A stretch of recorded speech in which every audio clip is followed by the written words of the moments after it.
This is Tom Dillon, the Lifetime Liberal, and today is Thursday, August 22nd, 2019. The title of this rant is, "And the Chosen One said, Let there be unending caging." Now, in terms of what's going on at our southern border, you just can't keep up with all of the changes they're doing, specifically trying to inflict as much physical pain as possible on the most vulnerable among us, those who are trying to get out of terrible situations in Central America and coming to the United States. And the other thing is, with this policy that they want to bring in, it just keeps getting worse. And of course, in 60 days, that policy basically allows this administration to cage children indefinitely, or as I would like to say, unendingly. Now, basically what has gone on is this administration has decided that it is going to change the rules, and they're the ones that are allowed to change the rules, and they're the ones that can say, we changed the rules because we're making it better, when actually they're making it worse.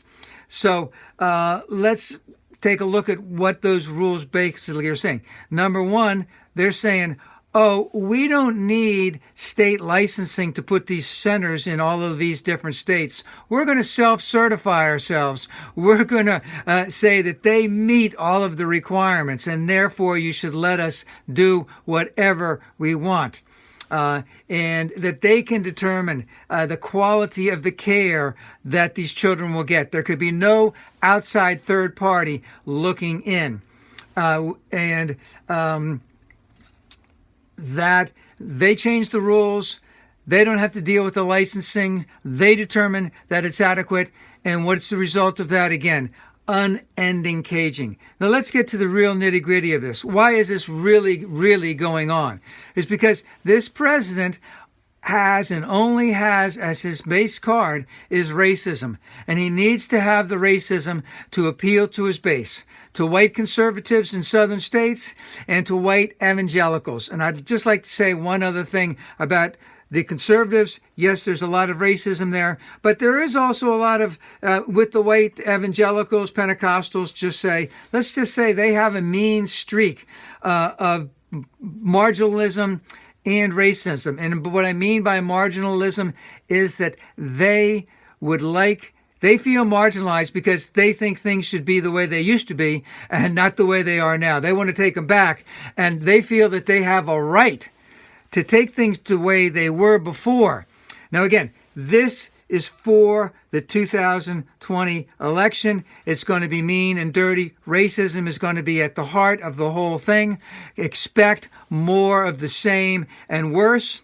And let's just say what it is. It's sinful and it's immoral.